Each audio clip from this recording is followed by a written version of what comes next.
Rob here at etrailer.com, and today you're going to be taking a look at the Firestone Air Command 1 heavy duty air compressor for airbags on our 2018 Ram 2500. Now, having an air compressor for your airbags is going to be a really nice thing, because let's face it, whenever we're towing a heavy load, those airbags definitely come in handy. They help support our load, keep our truck nice and level, and reduce the amount of wear and tear that we put on it from towing those heavy loads. Every time we load up or we change loads, we're going to have to adjust our airbags, which means we're either going to have to get an air chuck out, fill them up, an air gauge, lower them down, and constantly be checking the pressure. I don't know about you, but I would much rather do it from the comfort of the inside of my truck with a switch rather than having to pull that air hose out every time. And our compressor is going to be a kit. It's going to come with our compressor itself we see here, along with a gauge and a switch so we can monitor the pressure as well as adjust it. The compressor itself is going to be a heavy duty compressor. It's going to work all the way up to 150 psi. So if you have some of those really heavy duty airbags that go up that high, this is definitely going to be the compressor you want to get, because most of them are really only going to go up to about 100 psi. So we're not going to be able to use the full capacity of our airbags. And although our compressor is made by Firestone, it will work with all airbags. You just want to double check the pressure on your airbags, because again, our compressor here does go higher than a lot of the other ones on the market. Our compressor is designed as a single path, which means it's going to allow us to simultaneously fill both bags or decrease the pressure in both bags so we can get the front and back level. Now here's the gauge and switch that comes with our compressor. It's an analog gauge with a white face, so it's really easy to read, and the adjustments are going to be even easier. If we need to raise the pressure, we just push up. We can see the needle moving and hear the compressor kicking on. But if we need to deflate the airbags or let air out, we can simply push down.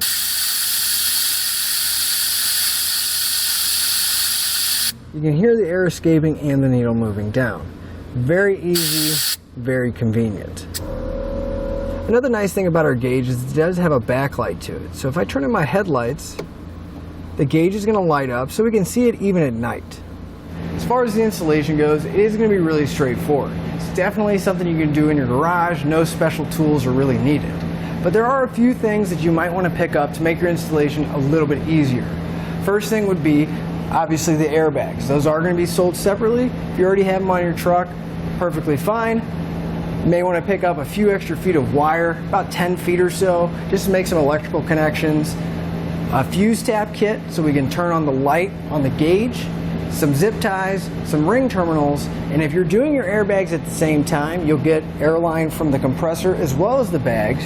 But if you're adding a compressor to an existing system, you may want to pick up some extra airline just because of how long our truck is.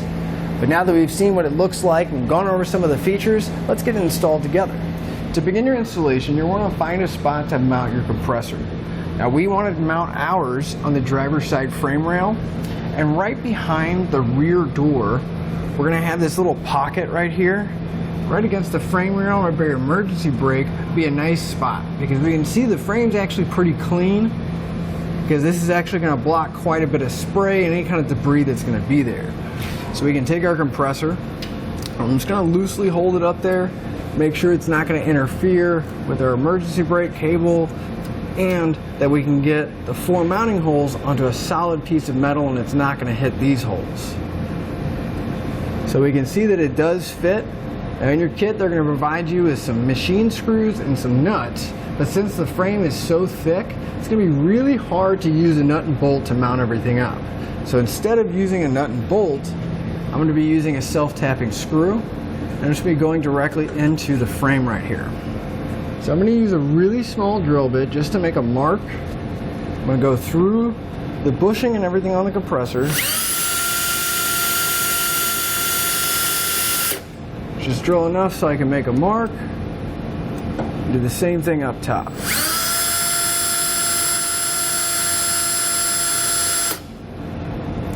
Now with both marks made, I'm going to use that small drill bit to make me a pilot hole so the self-tapping screws will go in a little bit easier.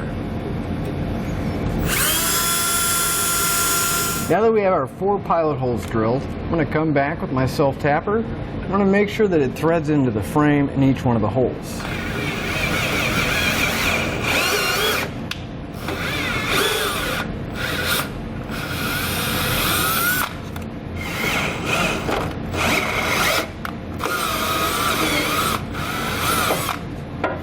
we can take our compressor and slide our self-tapping screw through.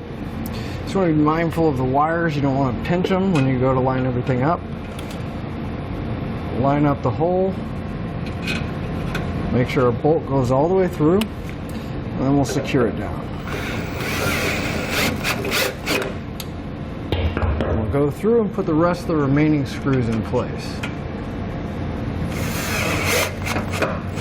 Now, whether you're using self-tapping screws or nuts and bolts, you don't want to crank down on these bolts here, because inside the rubber there's a brass sleeve, and we don't want to crush it because the rubber in the brass sleeve is going to help reduce the amount of vibrations we get from the compressor.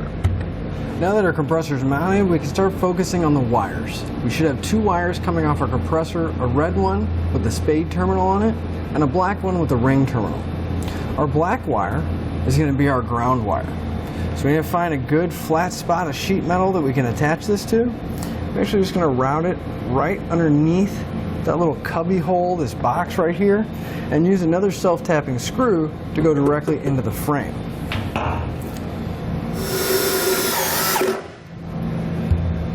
You want to make sure that ring terminal doesn't start sliding around on you, but you also do want to be careful not to strip out the self-tapping screw itself. Now for our red wire, this is going to be our power. So we want to grab our harness, and we're going to start on the end that has the relay. We'll follow it down till we can find the end of our orange wire, and this is going to have a male spade terminal on it. We want to make sure we plug the red cable into the orange cable, and this is all going to get routed towards the front into the engine bay. So we're going to plug this in, and then we'll show you how we routed everything and how we got it there. I started running my wire along the frame. I went to make sure to go behind and above the body mounts, and then once I had my orange wire and red wire kind of run out of room, I zip tied my relay to the bottom of the frame, just using a couple of zip ties so it could reach. Then I continued the red and white wire going again around the body mount, and once I got to about this area in the front wheel well area, I actually shot my wire up, shoved it up there far enough that I could go into the hood, grab it, and pull it through. So my wires came up right here on the driver's side, right behind our fuse box. Now our red wire, if we take all the excess and we get to the end, we're going to notice that we have a fuse holder with a fuse already in, and it's going to come to another end, and this end's going to get hooked up to the battery. However, we want to hook this up last because we don't want any live circuits while we're still installing everything. So for right now, I'm just going to take my wire, all the red excess wire, I'm just going to push it over to the side, and we'll come back to that later. Now the white wire, this is going to need to go into the inside of our truck and get hooked up to the gauge depending on where we mount it. So we need to find a spot that we can pass our wire through to get to the inside of our truck. Fortunately for us, if we move everything out of the way so we can see a little bit better, if we come to our brake reservoir and the brake booster here, right next to that, just the outside towards the driver's side, we have this plastic plate right here. Now on the inside we can get to it too, so we want to make sure that we can find this on the inside of the firewall, and we can either completely remove this plug, drill a hole, or we can just drill a hole while it's still in here. You just want to make sure you have a big enough hole that you can fit a few airline tubes as well as a few wires through there. So now that I have my hole drilled, I'll take my spade terminal and my white wire.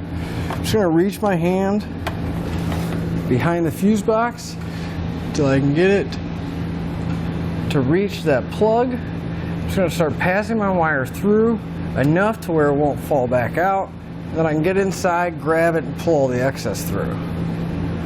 So we had our wire come through the firewall. You just want to make sure you pull all the slack to the inside and we don't have anything hanging in the engine bay.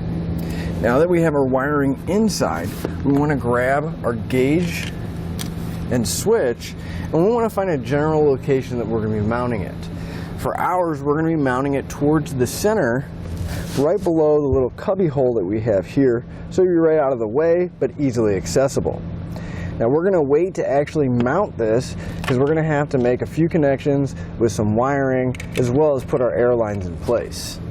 Now it's always a good idea to check what's behind before you drill into anything or mount anything, and since we're going to be drilling into our dash here, I want to make sure there's nothing back there that get damaged.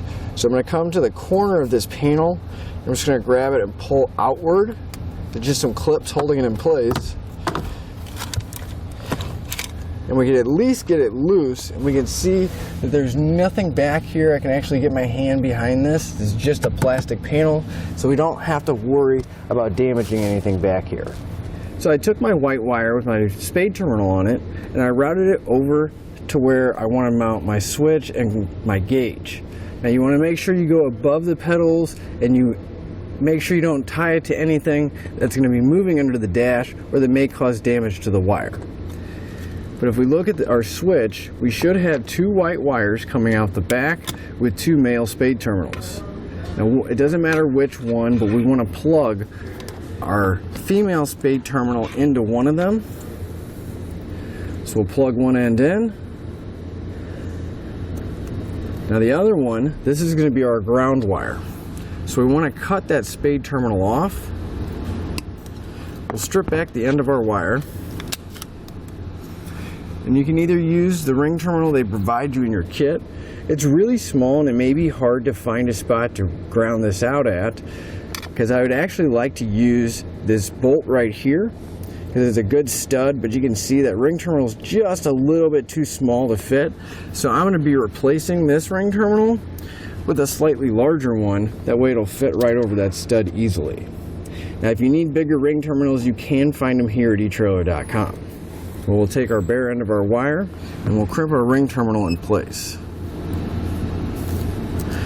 Then we can simply just remove that nut and put our ring terminal on the stud. I'm going to use a 10mm socket to remove that nut.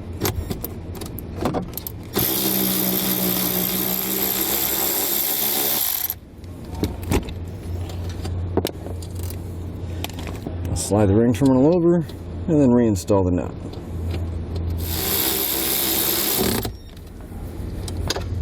We're going to have 2 more wires on the back of our switch and gauge, and this is going to be kind of the same idea. We're going to have 2 wires. One's going to be our power for our light, and one is going to be our ground. Now these are really short wires, so we are going to have to extend them out. So for our ground, we may only need maybe about 6 to 8 inches just so we can reach the same spot. So I'll go ahead and extend this wire, add a ring terminal in place, and ground out in the same location. Now if you need a little bit of extra wire, you can also find that here at etrailer.com. So here you can see I extended my one black wire, and I just ran it over to the same ground, put a ring terminal in. Now the other black wire coming off the back of our switch and our gauge, I extended this out, but this one I actually extended out quite a bit. Put about 6 to 8 feet of wire on there, because this is going to run back out to the engine bay the same path we took to get the white wire to the inside. Again, you just want to route it underneath the dash here. Make sure you stay away from the pedals or the steering wheel, nothing moving, and go right back out that hole that we came in with earlier.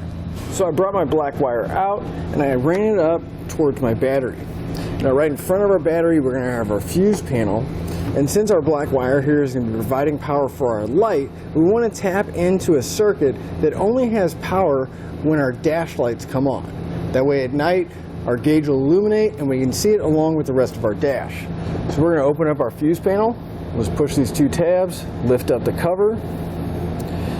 And we're going to be looking through our circuits here, finding one that's going to be for either our tail lights, our clearance lights, or something that's going to illuminate the dash up.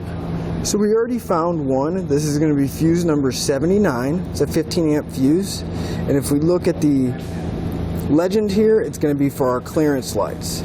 So right now I have my headlights turned off. All my lights are turned off.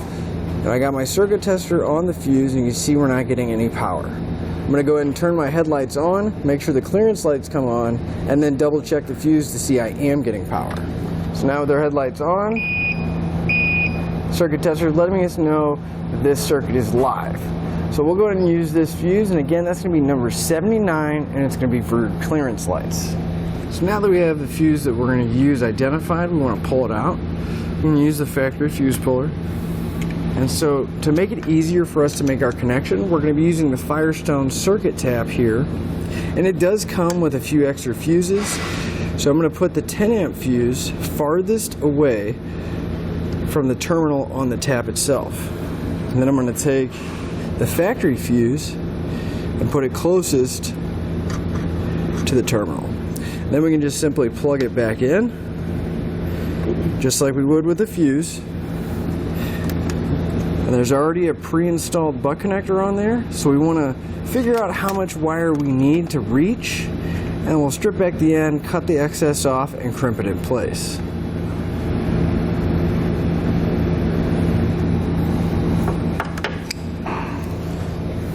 And then we can simply close up our cover, and we can start getting ready to route our air lines.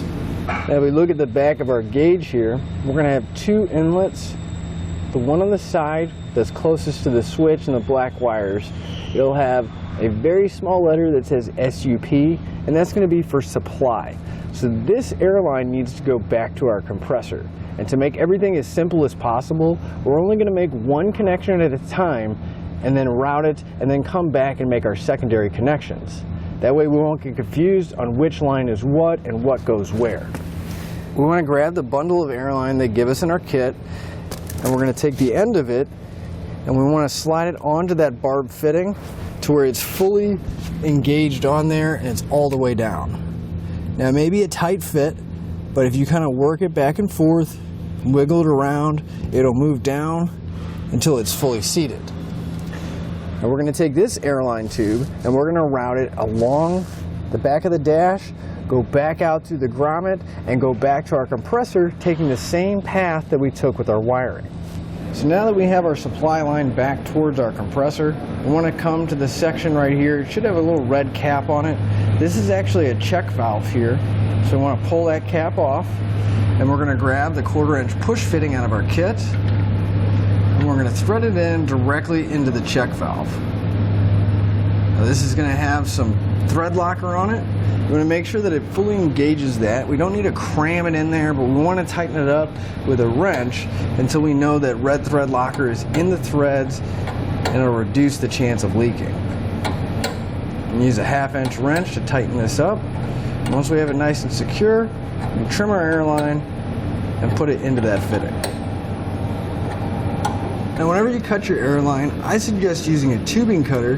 That way we can have a really nice, clean, square cut. Because you don't want to cut on an angle or have any jagged edges, because that's just going to cause some leaks down the road. We'll take our airline, we'll put it in. You'll feel a little bit of resistance. Then you want to push further until it completely bottoms out. Give it a quick tug, make sure it's locked in place. Now we're going to take the excess airline that we have, we're going to go back to our switch, we're going to plug the end into the other fitting on the back of there, and we're going to route it along the frame rail the same way we did with this one. So I routed my airline down the frame just like I did with my wiring and my other airline, but once I got to the compressor I went a little bit farther back, and then I actually sent my airline tube in towards the center, right where the body meets the bed here. Now we got this cross member here, that'll be a really good spot to tie everything off to and secure it. But our airline ends right here. Now this is going to need to go to both of our bags, and they do provide us with a couple T's in our kit so we can make those connections. But again, we don't have quite enough airline to reach. So you can either pick up some more airline, or if you already had your bags installed and you're adding the compressor, you can take those airlines out and use them to make your connections. We didn't run our airlines because we did our bags and the compressor at the same time, so we're going to be using the airlines from that kit to complete all of our connections. But for now, what we're going to do is we're going to take our airline, right about this crossmember area, I'm going to cut my airline, and I'll take one of my T's, I'm going to put it in line, I'll take my end of my airline that I cut, plug it into another T, the other side of my T, I'm going to come down a few inches from that T, I'm going to cut it again, and I'm going to put another T in line. So right now we should have 3 open spots. 2 of these need to go to our airbags. So we'll push our airline in, route it over to the airbag, and plug it into the airbag the same way. The third one is going to be for our manual inflation valve, just in case our compressor fails, the battery dies, or anything like that, we can still manually inflate and deflate our airbags. Now that I have all my lines plugged in, if we follow the two lines that are going towards the left or the driver's side, went over my fuel tank, went all the way to the edge of the frame. You can see one line came down right here and attached directly into the airbag. The other line went over this cross member and that spring support. Started following it down, and I actually tied up all the excess in a giant loop, and I have the end of it coming down right here at the bumper. We're going to be mounting our manual inflation valve here. Now on the other tee, the other air line went to the passenger side, ran along the frame, and then hooked into the airbag just like the one over here. Now, since we have Firestone airbags on our truck, they do provide us with a no-drill bracket with the airbags. So if you have Firestone airbags, be a good idea to use this. We don't have to drill any holes in our truck. But if you have another brand of airbag, that's all right. You just want to follow the instructions in the airbags to put your manual inflation in. So I'm going to take one of the zip ties that come with our kit. I'm going to wrap it around my hitch, and then I'm going to have it go through the bracket and then secure it down. Now there's two slots, so I'm going to go ahead and use both zip ties and both the slots to make sure that that bracket's going to be nice and secure. Just want to make sure you move your airline out of the way and we don't pinch it or trap it.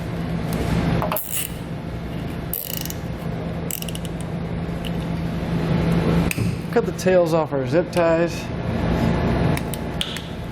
And again, in your airbag kit, if you have a Firestone airbag kit, you're going to have an inflation valve like this. You want to remove the cap and the nut, and we'll take the inflation valve coming from the back, feed it through. Now we only have one line that's going to control both bags, so it really doesn't matter which side you go in. You just want to pick whichever one's going to be easiest to get to. And we'll thread that nut back in place and get it on there hand tight. Just make sure it's nice and secure and it's not going to be moving around too much. Then we can grab two 1/2-inch wrenches and we'll tighten up that fitting so it's nice and secure. Now you don't really need a crank on it because it is just going into plastic. You just want to make sure that it's not going to come loose and it's not going to fall off. Then we can take our airline tube and make sure it has a clean cut on the end. We'll put it into our inflation valve just like everything else. Make sure it bottoms out completely, that it's not going to be moving around. Give it a quick pull, make sure it's not going to come out. If we come to our compressor at the very end, towards the back of our truck, we're going to have this red plug. We're going to pull that out. That's going to be the intake, and we'll have a fitting that looks like this. You should have a threaded end and a barbed end. We want to thread this into the end of the compressor there. We pull the plug out. So I'll get it started by hand, make sure it's threading in properly. I'll grab a 9/16 wrench. We want to tighten it up until it's fully engaged and all the threads are inside. Now in our kit, we're going to have this black rubbery type plastic hose. We're going to plug that into the barbed fitting on our compressor. Make sure it's fully seated. It is a tight fit, you just want to make sure you work it all the way on there. Now on the other end, we're going to take the filter, and this is going to suck the air in to feed the compressor, but it's going to make sure that no water gets inside. So we'll take the filter and put it on the other end of our hose. Again, it's a tight fit because it's a barbed fitting. Just want to make sure it's fully seated. Now we're going to route ours towards our fuel tank, and if we look up, we're going to try to zip tie it as high as we can, possibly by the filler neck or somewhere up here, so that water and splashing or any kind of road debris is not going to get to the filter. And when we do, we want to make sure that we leave a loop so that if there is any moisture, it collects at the bottom and isn't going to get sucked back into the compressor.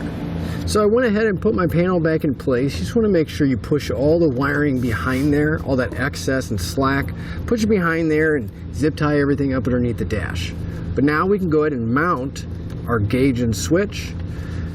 Again, they don't provide you with these, but I'm going to be using some self-tapping screws since it's just going into the plastic. And it's going to be a lot easier just to put these in rather than trying to get behind everything and put a nut and bolt in place.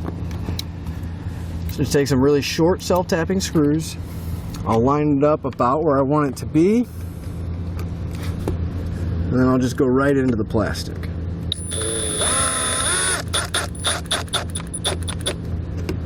Now we have that one in, we'll put the other one in on the other side. And again, you want to make sure those self-tapping screws are secure to where that switch and the gauge isn't going to be moving around, but you don't want to tighten them so much that they strip out and then you lose the grip it has. Now our final step is going to be hooking up power to our fuse holder. Now I always like to take out the fuse, set it aside while I'm making my connections. I don't have to worry about any kind of arcing. We'll take the bare end of our wire, I'm going to slide one of those larger ring terminals over, and we'll crimp it in place. We'll come to the positive post on our battery, and we'll have a nut right here on top. We'll use a 10mm socket to loosen it up so we can slide our ring terminal over.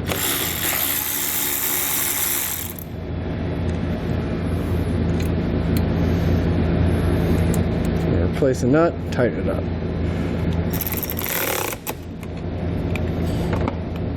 We'll take our fuse, put it back into the fuse holder, and we can put the cover back on. Now we'll move back inside our truck, fire up the compressor, fill it up, and check for leaks. So if we come to the switch, if we push up, that'll increase the pressure. So I'm going to fill it up to about 30 pounds. That way I can check for leaks.